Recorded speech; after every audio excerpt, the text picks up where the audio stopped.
Bang ding ding, trademark. He come out 6'7" tall. Bang ding ding, one is star. Bang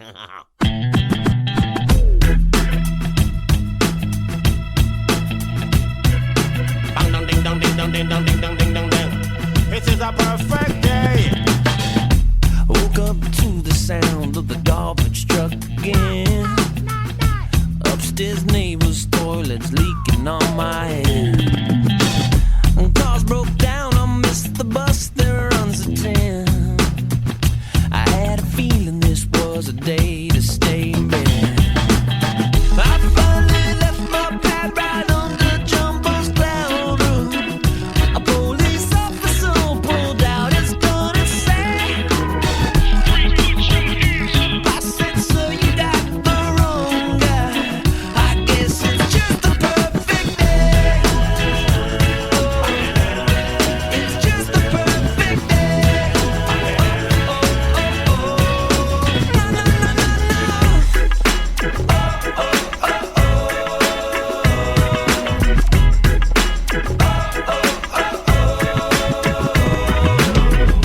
Hey everybody, welcome back to The Egg Show. This week we have special guest Brian Clayton. Brian is CEO and co-founder of GreenPal, an online marketplace that connects homeowners with local lawn care professionals. GreenPal has been called the Uber for lawn care by Entrepreneur Magazine and has over 100,000 active users completing thousands of transactions per day. Before starting GreenPal, Brian founded Peachtree Inc., one of the largest landscaping companies in the state of Tennessee, growing it to more than $10 million a year in annual revenue before it was acquired by Lusa Holdings in 2013. Here to talk about a broad range of things from entrepreneurialism to and small business growth to marketing and bootstrapping businesses from zero revenue to profitability and exit. Please join us in welcoming to the show, Brian Clayton. How are you, Brian? Hey, Ryan. Great to be here. Thanks for having me on. Absolutely. We are thrilled to death to have you here. Awesome. Really appreciate your time and really appreciate you guys reaching out to come on the show. It was a welcome invitation. We were excited to have you when you guys reached out. So, Well, cool. I love sharing my experience, 20 years building businesses. And so love trying to help people avoid some mistakes I've made along the way. Well, I think what I love about your story and your industry is actually something. So I spent a lot of years working for a guy named Don Aslett, and Don was he was known as the world's #1 cleaning expert for about 30 years. And he sort of ushered in what became the Martha Stewarts and this kind of thing. And, starting in the early 80s. But he had what some people might think of as not the sexiest career, right? He had started a janitorial company when he was in college and wanted to work his way through, and ultimately built that into a career where he was, writing books and on the lecture circuit and doing all these great things. But it began life as sort of this thing that I don't think people think is very sexy. And I think that's one of those things that you have in landscaping, in the landscaping business. And so I wonder if you talk a little bit about sort of the early days of your entrepreneurial journey and sort of how you got your start in landscaping. And then, here in a little bit, we'll talk about all the exciting things you're up to these days with it. Yeah. To your point, the least sexier the business, probably the greater your chances of success, especially, that's been my experience 20 years in this one industry. I actually rewind 20 some odd years ago, started mowing yards in high school as a way to make cash to buy a pair of soccer cleats that I wanted to buy. I was hassling my dad to buy me these cleats, and he said, you know what, get off your butt, go mow the neighbor's grass. And he forced me to go mow the neighbor's yard. Luckily, that was my first taste of entrepreneurship, and it just stuck with me. I loved the ability to make as much money as I wanted and not have to hassle my folks for money. And I just kept at it. By the end of that first summer, I had 4 or 5 customers and kept mowing yards all through high school, all through college, and put myself through college mowing grass. And when I graduated college, I had to make a decision. Was I going to enter the job market and basically take a pay cut, or was I going to stick with this lawn mowing business? I didn't really want to be a grass cutter the rest of my life, but I mean, it was working. I had a few helpers and I went to business school. So I laid out a little crude business plan and just went at it. And over 5 years, I actually had a nice little landscaping company with about 20 employees, and was profitable. And so over a 15-year period of time, built that company up to one of the biggest landscaping companies in the state of Tennessee. Over $10 million a year in revenue, over 150 employees. And so over a 15-year period of time, started with just me and a push mower to me and 150 people.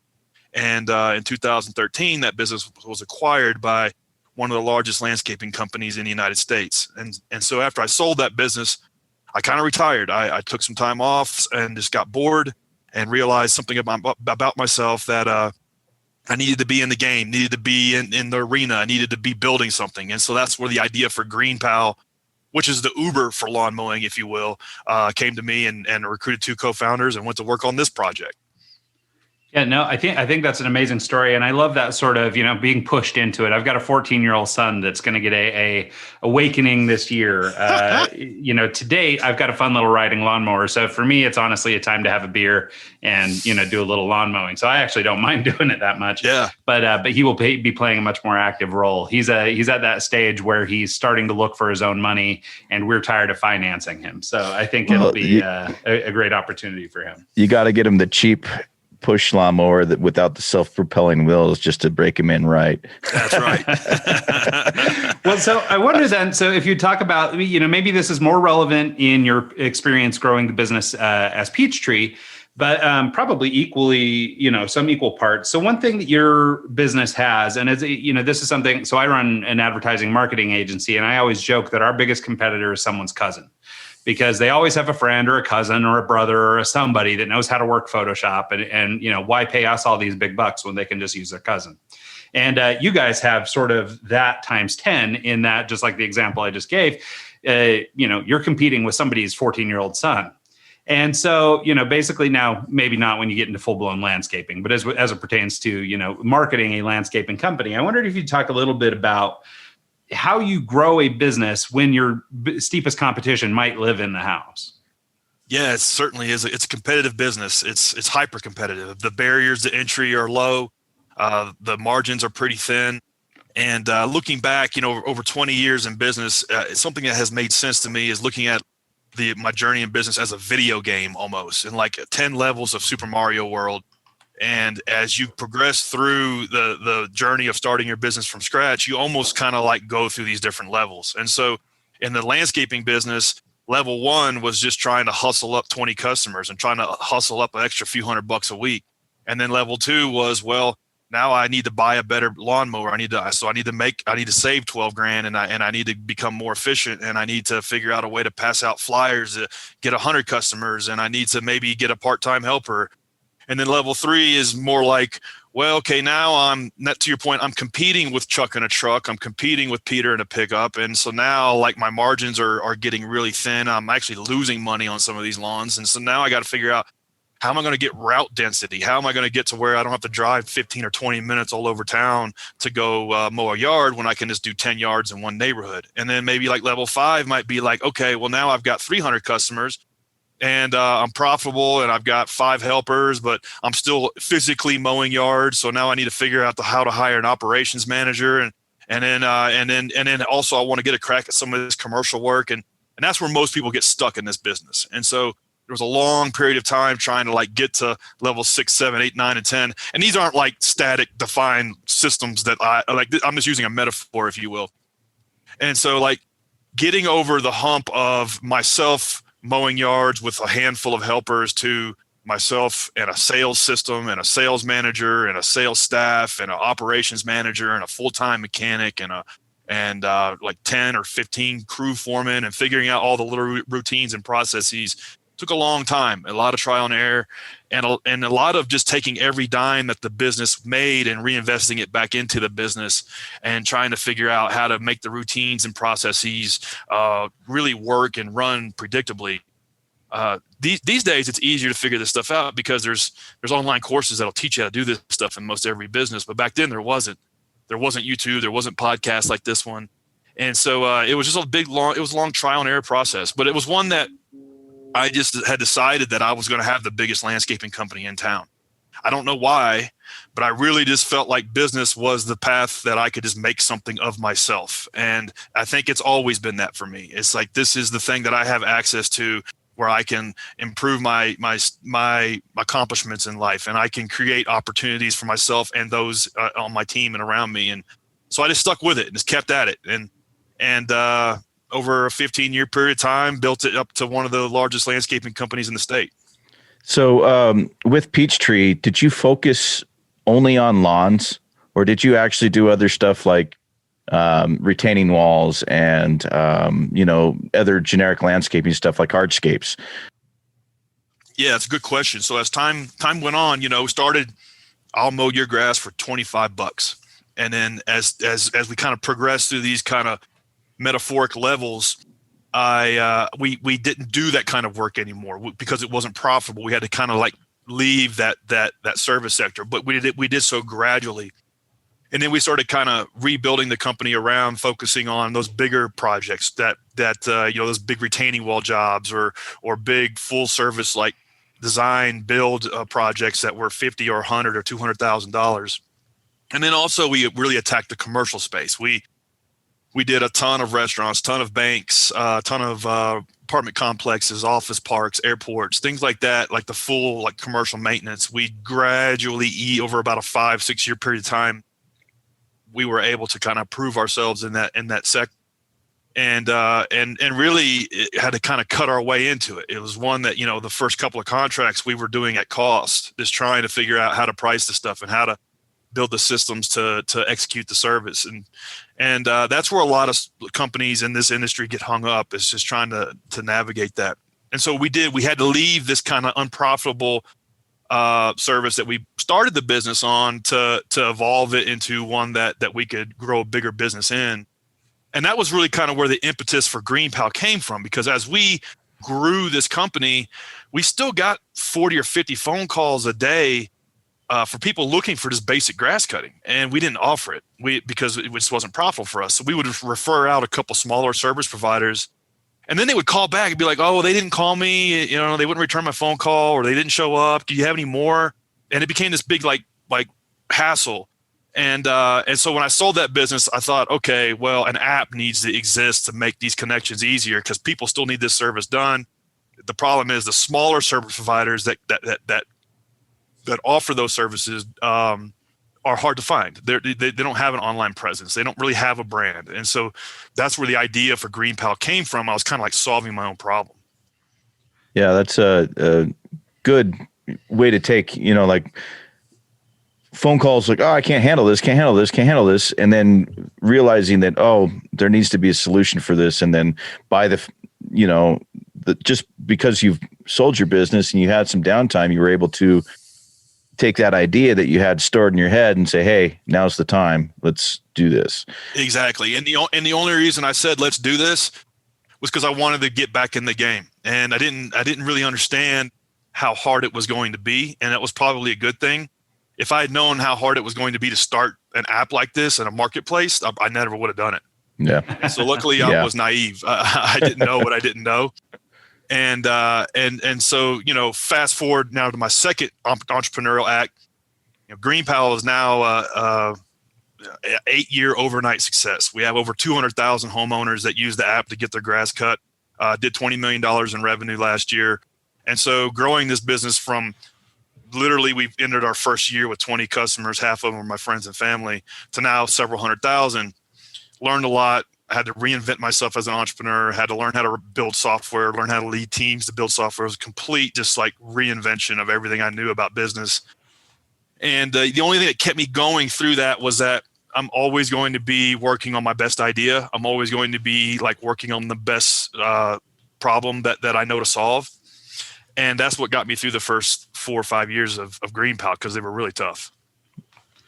Yeah, no, I wonder if you talk a little bit about just sort of I'm getting a sense just from having this little bit of conversation with you. I mean, like, you feel like the type of person who would be entrepreneurial, right? You feel driven. You feel like, you've got a passion about this sort of thing.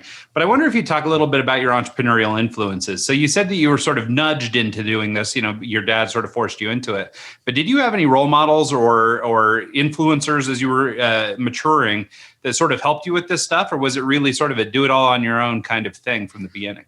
In the early days, we didn't have access to the Gary Vaynerchuks of the world. And so like that stuff is, I think, a lot more accessible now than it was 20 years ago.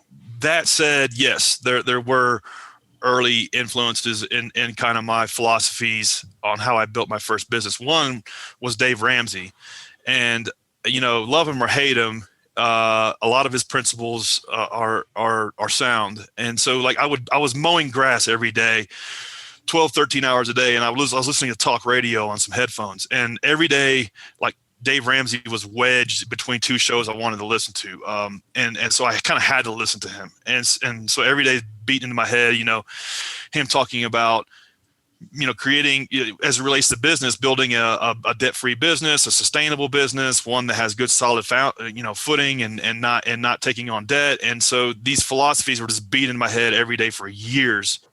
And luckily that stuck with me. I built that first business debt-free, and that was the reason why I was able to get it sold. Because when came time to explore an exit for that company, we had zero debt, had a real clean balance sheet. And it was just a real clean transaction. Whereas a lot of my competitors, they might have had a $5 million business to sell, but they also had like $4.5 million in debt. And so they didn't really have a business. And even like the scarier thing is not only did they not have a business, but they had a chain around their neck because they had to run that business, like it or not. They had all this debt to service, like we sent out like 100 trucks every day. And our competitors, were sending out tons of vehicles and assets every day too, except for every one of them had like a lease payment or a debt payment on it. And so if you're not careful, you can get into a point in business where it becomes like you're a slave to it, and you have no outs because you have taken on all of these sources of financing, and you have to run it just to service them.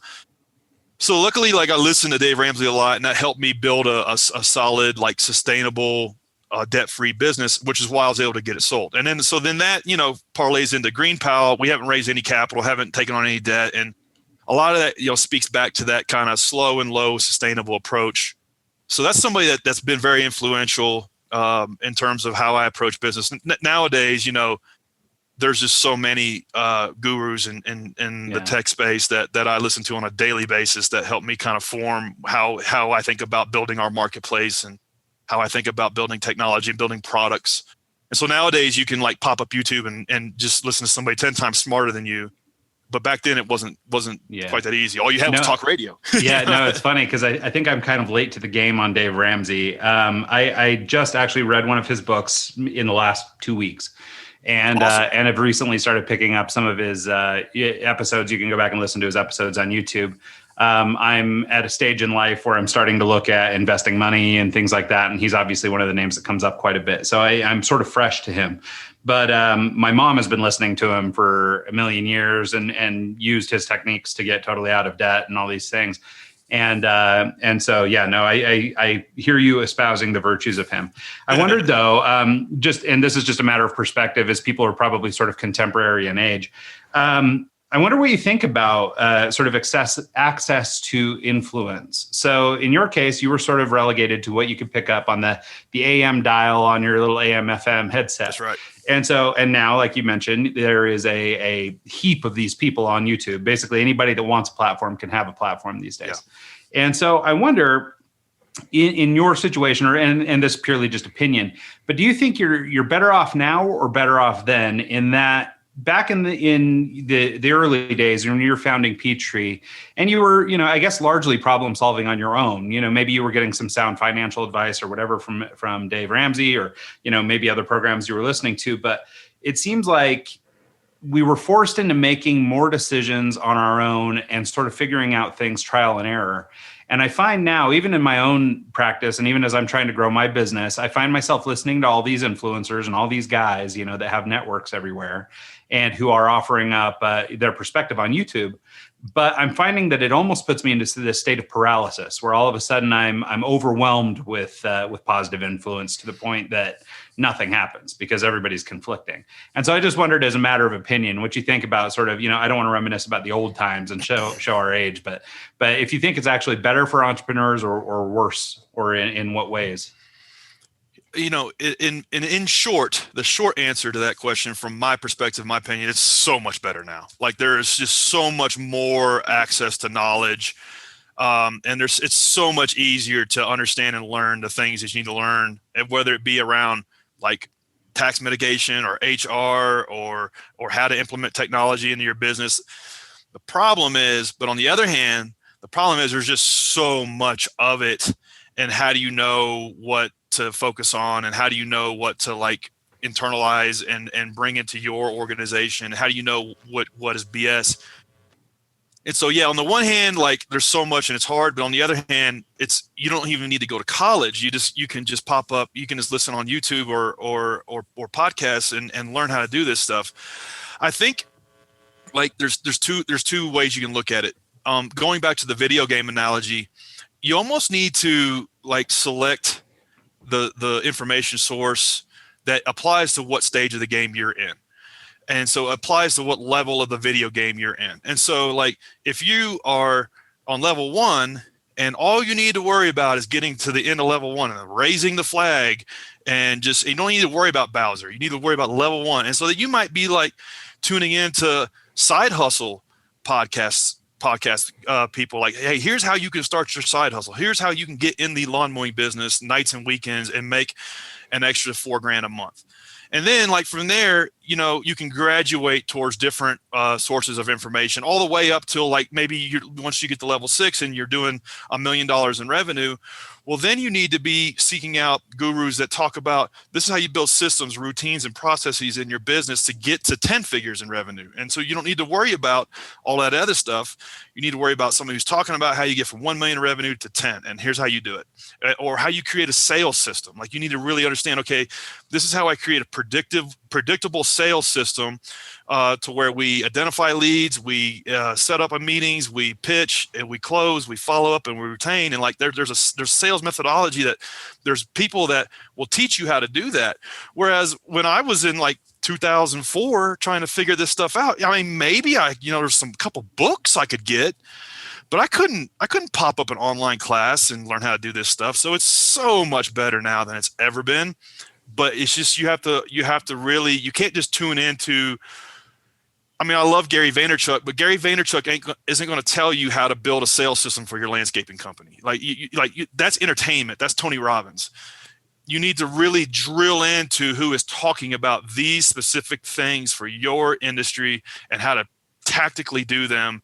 And a lot of times that takes a lot of work. And the reality is people would rather watch,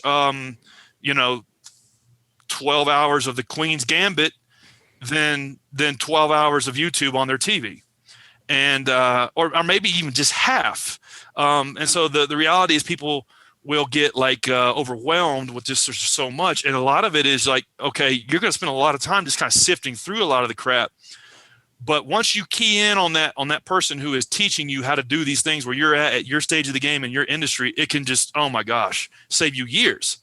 Not only save you years, but help you become successful, whereas you may not have otherwise ever done so. Yeah, I think there's two things that I just kind of want to pile on to your video game metaphor. I think that, I really like the way we're laying this out, this idea that all you were trying to do is achieve sort of, for young people, we're using the Mario metaphor here. So you might have to go back in time, or if you've got a Nintendo Switch, you can pull it up. But this was a game that we used to play when we were young. And so anyway, but this idea of just achieving, whatever it is, level 1. And in the case of Mario, it was 1.1 or 1-2 or 1-3 before you got to 1-4, where you had to face Bowser, your first, big challenge, or in the frame of business, it's your competitor. And so, but I like the way you're laying out this stuff. But one just sort of thing I wanted to pile on too, that I think is a takeaway, is this idea that, it's repetition. It's actually getting in and doing the work too. Because Absolutely. Not only is it learning the thing that you need to do, but it's actually getting in and doing it. And to become a proficient player at Mario, you played those levels hundreds of times. And it's not like you could save your game back then.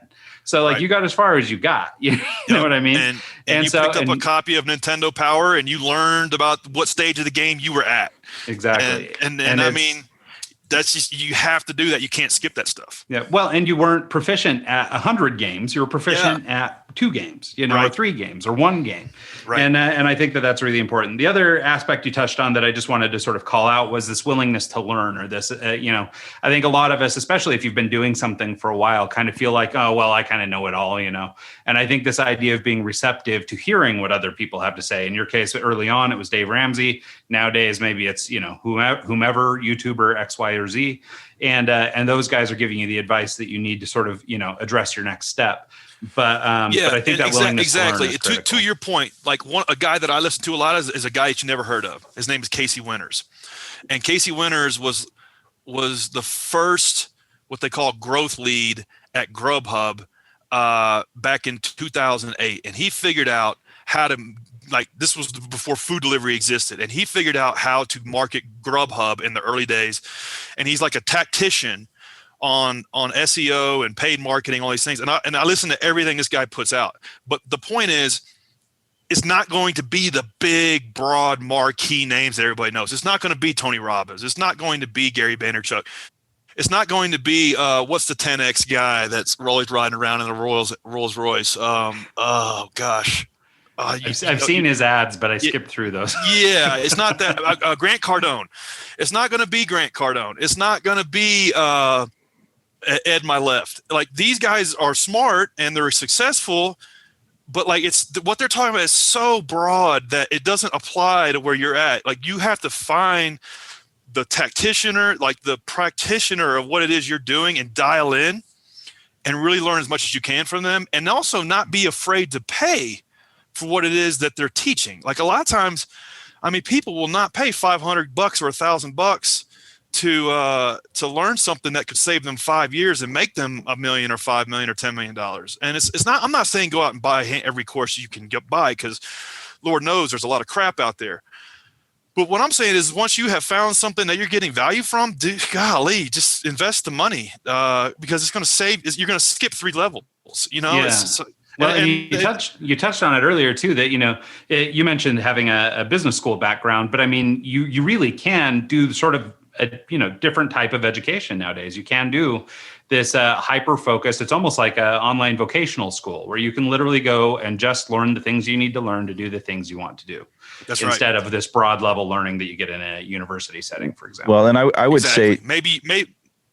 I would say that the hiring the pro, you paying the $500 or $1,000 is almost like the cheat code to jump to the next level. Skip the 3, like you said, right to level 3. You get where you need to be, and then also in high school, you're not really, you're mowing lawns. You're getting by. You're doing what you need to do. Now you own an app, and you need to know about SEO. You need to know about all this stuff, and so. You wouldn't have been listening to this guy that teaches about SEO in high school because it's not relevant to what you're doing. You're not owning a software company. So I like how you frame that and niching down and going after what matters at your stage of the business. Talking about stages of the business, most people don't go through an acquisition. Most people don't, they work their whole life and they run their business until they retire and they're done. You worked half of your career and then you sold and got out. Can you talk about that process and how it happened? And were you looking to sell, or did they approach you? It's a great question. And then you're lucky, if you can get through that, you're one of the few. I was lucky in a lot of ways. I had made the decision personally that it was time for me to move on to the next thing, because I had taken that business as far as I could. So for me, like, my business is always kind of the thrust that causes me to get to the next level of life, to level up in life, to be more than I was last year. And so business is the vehicle for that. And so if I feel like I'm getting complacent and I'm not on the outer edge of my capabilities, and I'm not being forced to learn and master new things, I get bored. And it's kind of where I got with that company. I'd already grown it to as big as I could in my market. And I could have probably taken it regionally or taken it to another city, but I didn't really have the appetite for it. So I made the decision, like, okay, I've done this for 15 years. It's time to figure out something else. And so by the time I made the decision and the time I, wire transfer in the bank was a little over 2 years. And those 2 years were really, really tough, because it's kind of like you made the decision you're going to leave your wife, but you're still living with her. And it was really hard, because it was just emotionally, it was no longer going to be mine. And so you kind of come to grips with that. And then you go through the process of buyers coming into your business and, evaluating it. And then you do due diligence with one of them, and that's excruciating. So it was a really challenging time. I'm glad I went through it, because I learned a lot. And it made me stronger, made me wiser, more humble. So it was a good learning experience for me, but it was also hard to accomplish, hard to execute, and also emotionally difficult because I'd had the business for 15 years. It was my identity for who I was. Now that after I sold it, I was like, oh wow, this is not my baby anymore. I actually cried. And so it was emotionally hard, mentally hard. And it was not one that I was prepared for because I didn't really build the business for it to be sold. If I could have done it differently, rewound, like if Doc Gordon jumps in Doc Brown comes up in the DeLorean and we jump in and go back to 2005. I could have laid out an exit plan and like executed against that over a 5-year period of time and made my life a lot easier, but I didn't really do that. And so I was trying to reverse engineer a lot of things to make it sellable. And so I guess the takeaway here is if you have dreams of selling your business, one, you got to build a business that somebody might want to buy. So it's got to be profitable. It's got to have predictability. It's got to have durability. But also you need to go through a process of curating it to be able to be sold and to be acquired. And there's a great book about that called Built to Sell, that if I had that book in 2005 would have saved me 5 years or 2 years of hell and probably doubled my outcome. Yeah. Built to Sell is an incredible book. Actually, it's one of the first ones when I decided to begin reading again. That was one of the first ones I picked up. And and I feel exactly the same. Actually, that book was very surreal for me because working in advertising and marketing, it was as if he was in my back pocket, except for he was doing everything the right way. And so because gone through all the things that you're going through and all of the things you screwed up, and he was like, if you had that roadmap, at least this is me speaking, I could have avoided a lot of pain. Yeah. So go ahead, Mike. Oh, I was going to ask about the startup process of building your app. Coming from doing lawns and all that, it's not like you have a tech background going into it. And I'm sure there were a lot of hurdles you had to overcome and a lot of learning curves you had to figure out in the process of starting the app and actually getting it launched. And then when you get it launched, how does it work acquiring customers? And then, I'm sure there was a lot of, growing pains that came into the first few years of having the app up. Oh yeah, man. I mean, it was hell. So a couple different things, like touching upon what we were talking about earlier, there's just so much information out there. How do you even know what to use? Like the Built to Sell guy, if you want to sell your business, he's got a podcast and he's right there. I mean, how awesome is that? That didn't exist 15 years ago. So, and the same is to be said, like when I started this software company, where I screwed up was, we didn't know how to write software, didn't know how to build software, my two co-founders and I, and we believed that we could just pay a development shop to build it, and then we would market it, and we would just be off and going. And so we pulled our money together and pulled together $150,000, and we built the first version of GreenPal. We paid a development agency to build it, and we launched it, and it was a total flop. Just a big failure. It just didn't have the feature set it needed. It didn't work. It's just like you didn't fulfill the dream of pushing a button and get the grass cut. And so we were really, really humbled by that. And we were confronted with the reality of, okay, wow, if we're going to be in the tech business, we're really going to have to learn how to execute tech, like design, build, distribute software.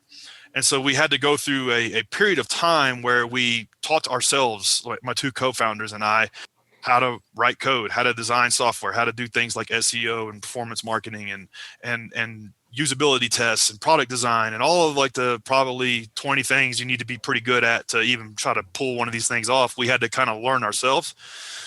That took a long time. It took 3 years of just learning and then doing and learning and doing and just repeating that process. But the point is, like, all that stuff was accessible. It was all like, there's online schools learn how to code.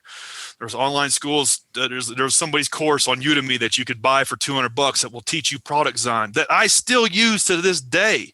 I still use the fundamentals that I learned in that $200 class on Udemy to this day on how we build the software. And so we were able to learn all this stuff. All of the information was accessible. So that's like rewind at the beginning of our talk, why, like I said, in short, yes, no, it's a lot better today than it was 20 years ago, because back then you couldn't even dream to learn this stuff. Like you would have had to have like known somebody that worked somewhere who would take you on as their apprentice. Now you can just learn it all, with an internet connection. It's so long as you're sufficiently motivated to do so. And so we were and still are, and so we worked our butts off trying to learn how to build software and learn how to and then do the stuff to build the platform, and then fail and then do it all over again. And that's another, there's another thing like with this work-life balance, concept where people starting businesses think you can like work 30 or 40 hours a week and start a business from scratch. I don't see how. Because, in the early days, we were working 6-7 days a week, 10, 12 hours a day, because there was just so much crap we had to learn that there was only so many hours in the day. And that's why we had to like put in all the hours. Yeah, I think that makes a lot of sense. That's one of those things that people don't really realize going into is, once you learn it, you have to learn how to apply it. And then once you apply it, you have to get it, actually functioning correctly, and then find the customers. And there's so much involved in starting something like this that it just goes over a lot of people's heads. They don't even think of when they're in the early planning phases of that.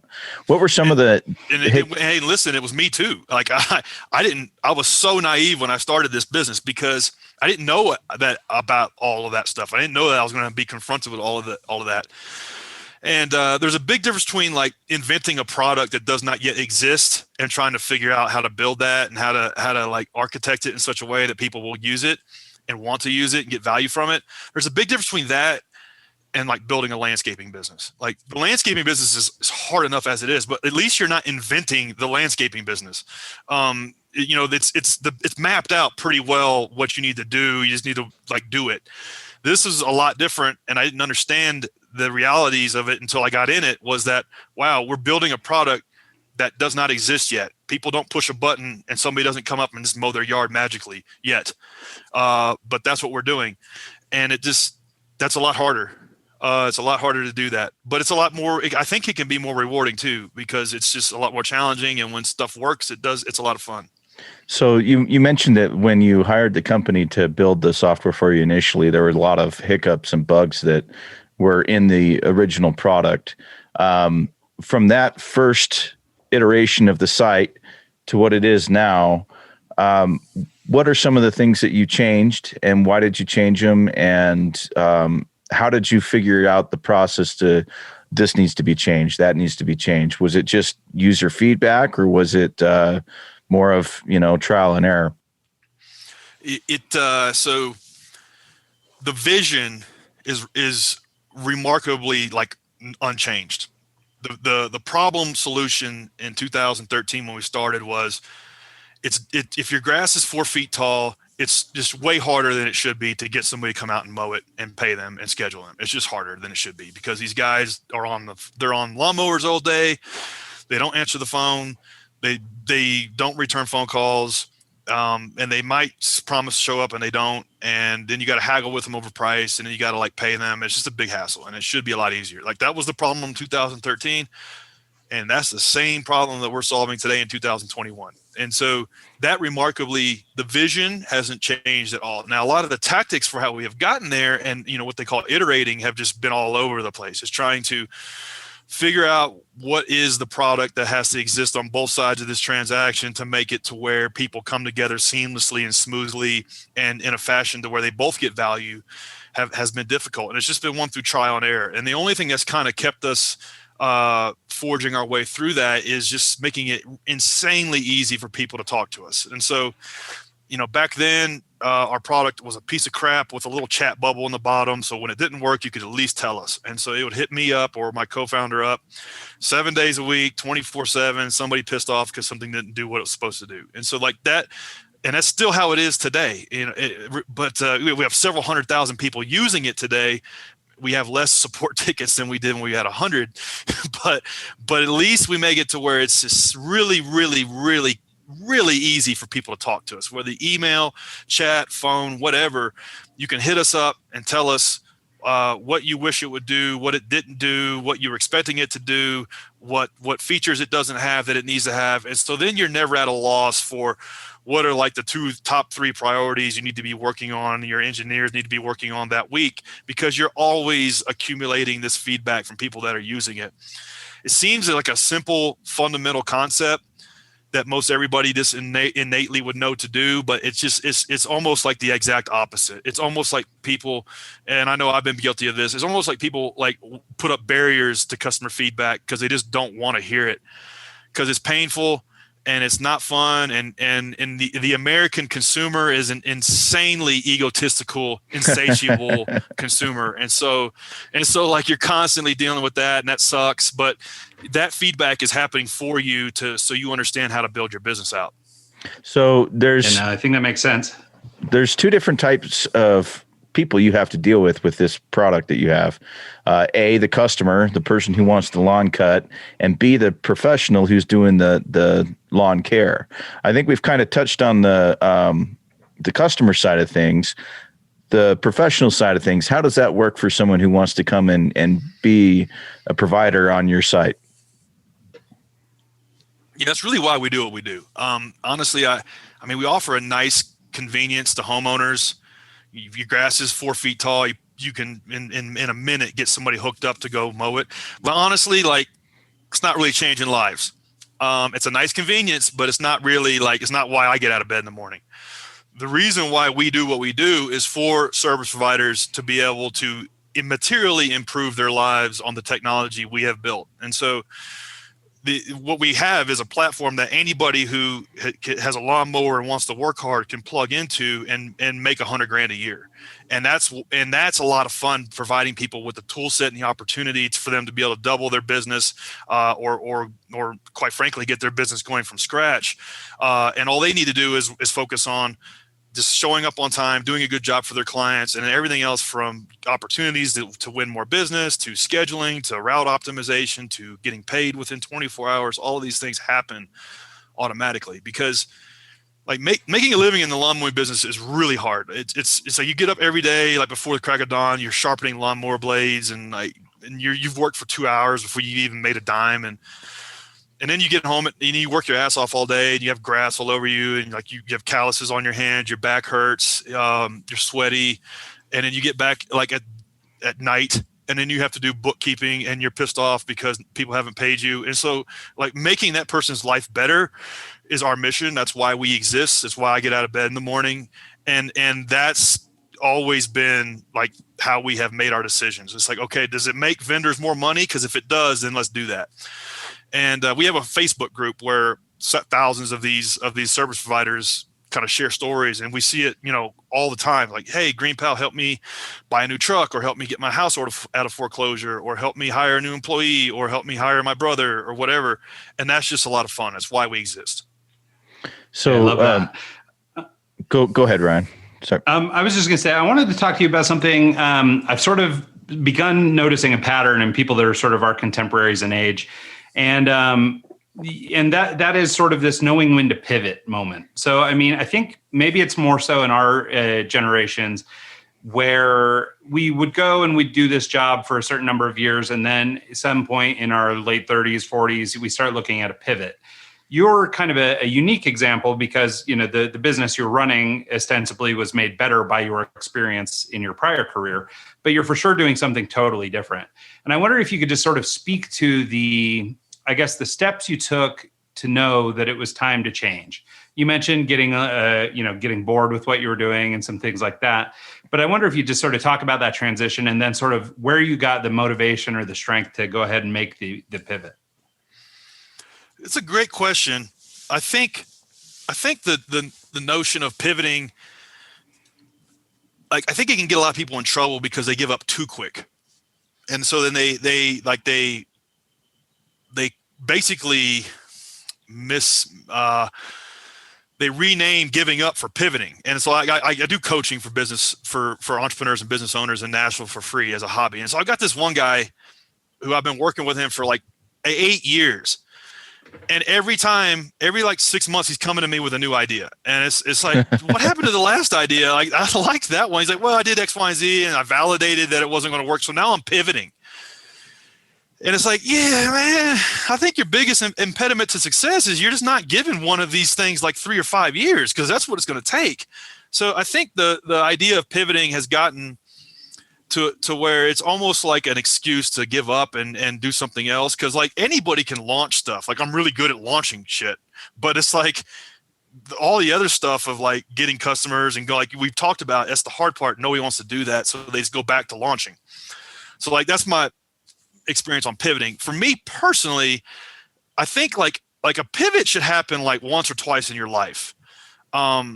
And so that was a life-changing moment for me. The day I made the decision to sell the thing that I had worked on for 15 years, had breathed life into from scratch, and it was my baby. It was like a life-changing moment, and it was just one that I arrived to almost with a clear conscience, because I knew I had taken it so far as I could, and I knew that I wanted a new set of experiences. And so it wasn't one that I toiled over a long time. The only like downside was that it took so long to see the decision, be fulfilled. Like it took 2 years, and so that was like the trade-off, right?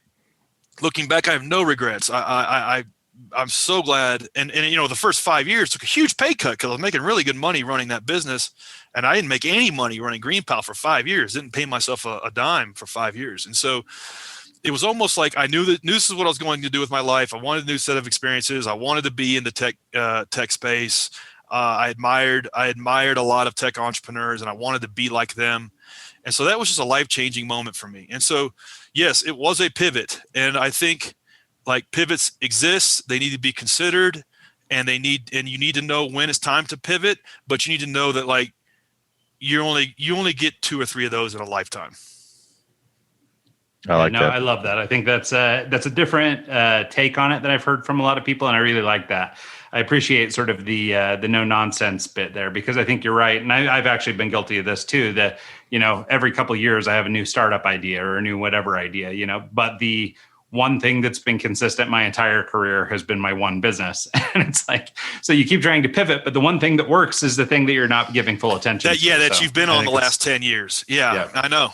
But then again, you look at like the great pivots in history, Bourbon pivoting into Instagram. Like that's a change that changed the course of human history, right? And I recently just listened to a podcast where they went over the email exchanges between Kevin Systrom, who was the founder of Instagram, and Mark Zuckerberg, and them talking about the acquisition. And man, it was really interesting. And you just look at like the thought processes that this guy was going through as he was trying to consider, what they were doing, what they were involved in. And so like that was a big pivot, them pivoting this app that was like basically filters into Instagram. And so like, I don't want to, and then Slack, for example, was a pivot out of a video game. Like these guys were making a video game and like it wasn't working, but they had this little chat tool inside the video game. And they was like, well, let's just launch that as a business chat tool. A $40 billion acquisition. And so great pivots happen, but that entrepreneur, and I would be willing to say in every case, didn't pivot 7 times in 3 years. Maybe there are outliers, but not usually. Well, there seems to be a sweet spot too that you're talking about. And actually we've heard this, also as sort of a pattern among CEOs, is this sort of 7 to 10 year stretch that it takes to pretty much get anything going. And so I would say, just sort of as a point for a lot of people, if you haven't put in that kind of time, or if you're 4.5 years in or you're 7 years in and you haven't really found success yet, like you just might not be there yet. Like, it really could still be right up around the corner, now maybe if you're 25 years in, maybe this isn't the thing for you or whatever, but it does seem that there's kind of a sweet spot around that, for some, maybe aggressively 4 or 5 years, but almost always in that 7 to 10 year range before stuff seems to gather enough traction that it becomes, like you said, that 8-year overnight success. It really does. That's how it always is. But on the other hand, you don't want to be, like you don't want to you don't want to be just doing something for 7 years because you just think that's what you have to do, and it's just not working, and you've wasted 7 years of your life. It's kind of like the book, The 7 Habits of Highly Effective People. He talks about the difference between a manager and a leader. And let's say we're chopping down a forest, and the manager is the person that is like getting the right tools and sharpening the axes and is firing the lazy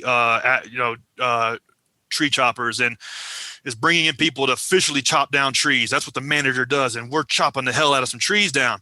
But the leader is the person that's like has a big long ladder and is getting above the tree line and is hollering out, "Wrong forest." and so it's like you got to like balance those two. Like, yeah, you got to put in 7 years as a smart manager and like executing and getting stuff done, but you also have to think like a leader and understand, am I even chopping in the right forest?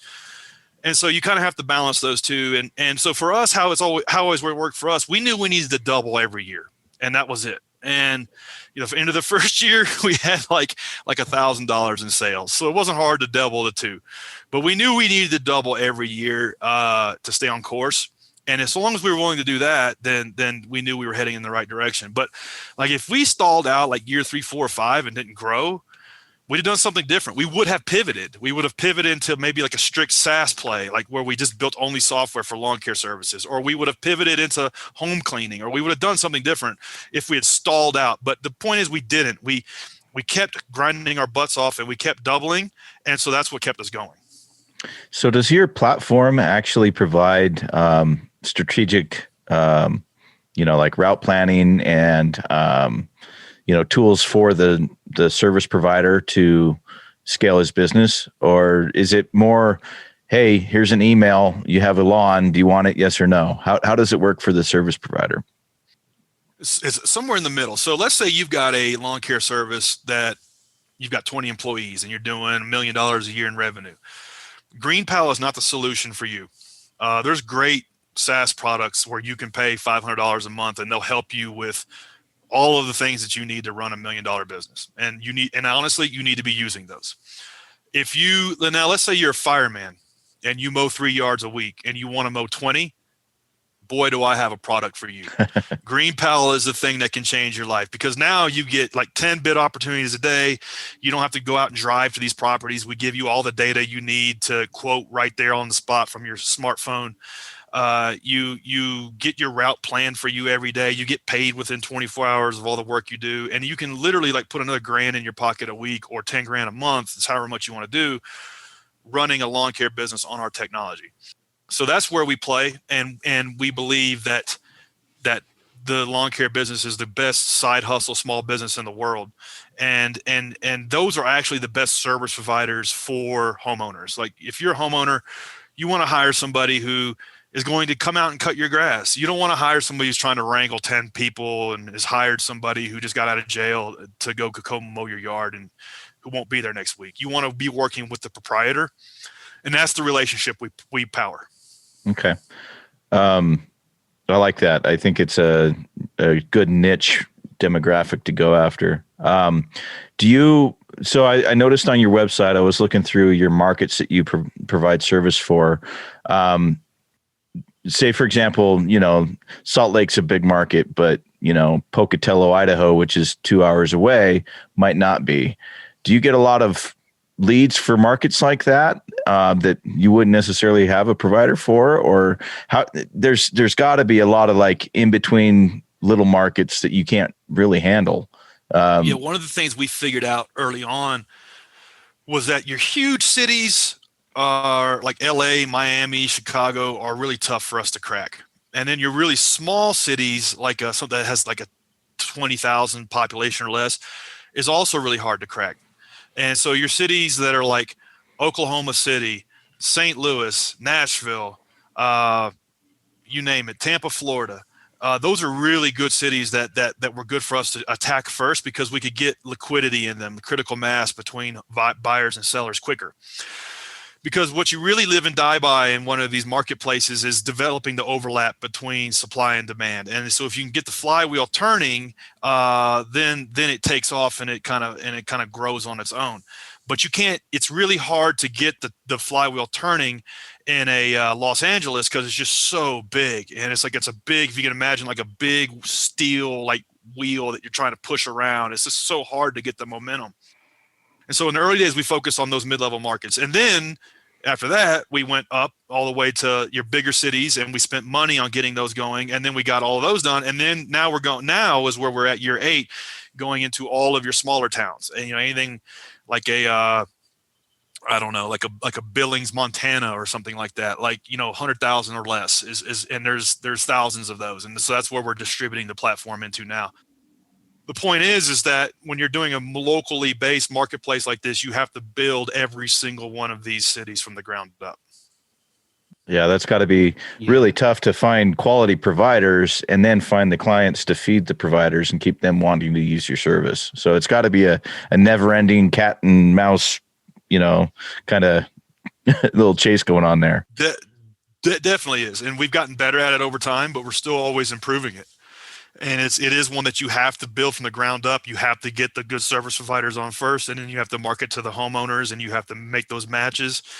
And, in the early days, we spent 4 years just in Nashville, Tennessee, only in one city, just trying to figure out how to do all this stuff. And then we slowly moved into more towns. I like that. I wonder here in these last few minutes, if we can you mentioned that you do some coaching there in Nashville. So I wonder if we could put your coach's hat on for a minute. And I wanted to talk to you about starting. So we have talked a lot about education and, learning from all these different folks online and all this kind of stuff. But I know that for a lot of people, they get caught up in the learning and they don't do enough of the beginning.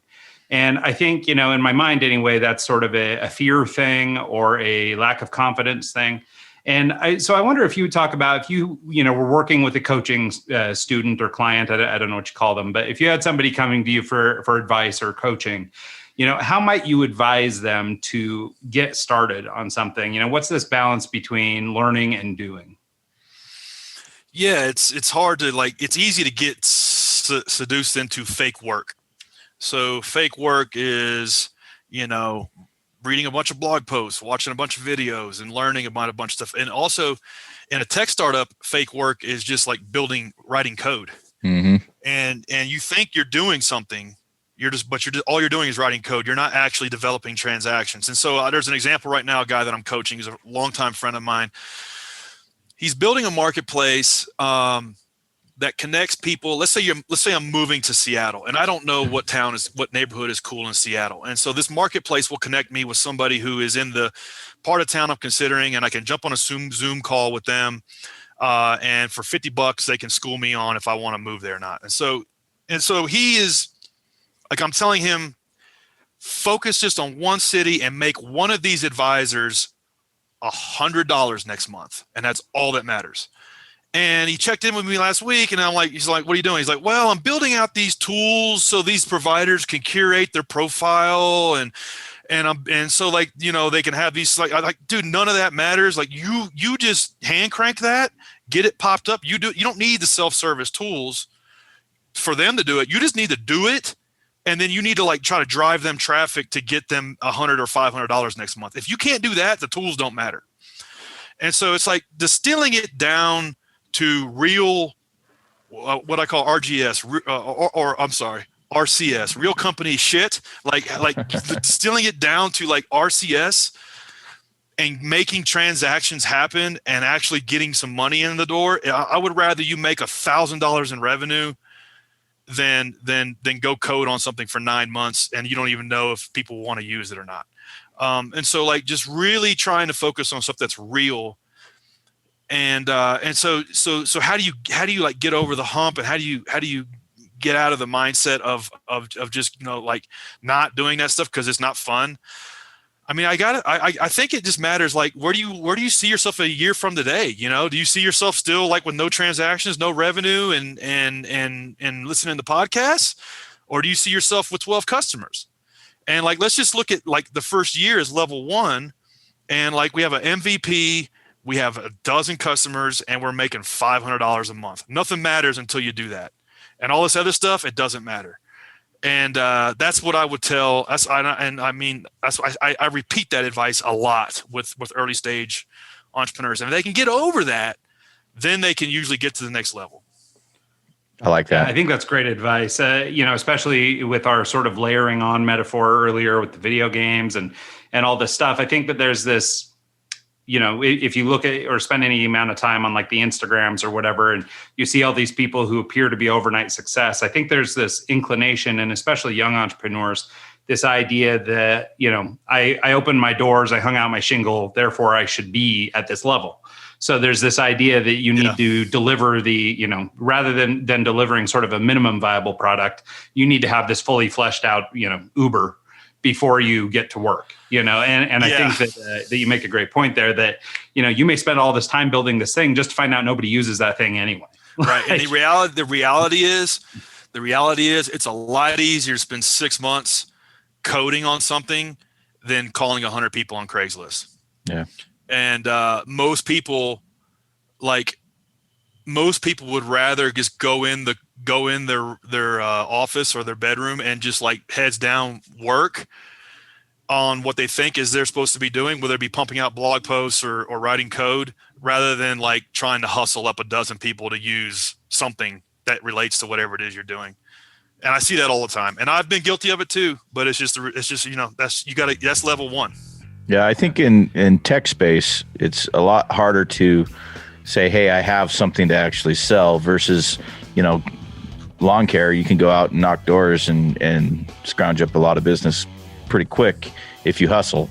Whereas if you're building an app, it's hard to say enough's enough. Now I have a product. Let's put it to market and develop the rest from there on. Because there's a reason you have an MVP. It's called the minimum viable product. Because if you try and put every feature set that you're trying to put into an app into the initial product, you're never going to get anything off the ground and getting it out the door. It's you don't even know what those features need to be. Yeah, that's exactly. That's the sad thing. Well, and that's the thing. No amount of thought or mapping or whatever is going to address every customer need, and ultimately, you just have to start in order to get to that. That's right. Everything that's big starts small, and if you can really codify it down to a series of steps and levels, and not even worry about the other stuff, just get a dozen customers, then worry about all the other stuff. Yeah, I love that. Well, hey, Brian, as we're coming to the end here, do you want to sort of give a shout out or tell people where they can find you, the product, and learn more about you or connect? Yeah. So, anybody listening to this in the United States that doesn't want to waste time mowing their yard, life's too short to cut your own grass. So just download GreenPal in the App Store or Play Store. You'll get hooked up with a great lawn mowing service in less than a couple minutes. Anybody that is listening to this is like, oh, man, I want to ask that guy a question. Just hit me up on LinkedIn. I'll be happy to help you out. If my experience it can help you with something very specific that you're dealing with, don't email me and say, hey, I'm thinking about starting a business, but I don't have any ideas. What do you think? Like ask me a specific question about a specific product, a specific thing that you're working on. And if I can help you, I will, but just hit me up on LinkedIn and I'd be glad to respond. Well, thanks, Brian. Well, thank you so much, Brian. Yeah, this has been an awesome conversation. I think there's lots of good stuff in there. Quick little housekeeping matter. Just want to encourage people to interact with the show. If you enjoyed our conversation here with Brian and you want to reach out, ask any questions via the show, make future guest recommendations or anything like that, please do. It's you can visit our website. It's eggscast.com. Click on contact and you can fill out the form and get in touch right away. We're really looking to build community this year in 2021. And we need your help to do that. So please feel free to reach out to us or Brian directly via any of the links he mentioned. And thanks so much, Brian. This has been really great. Thanks for having me on, guys. I appreciate it. Yeah, not a problem. And thanks so much to everybody who tuned in this week and every week. And we'll see you all next time.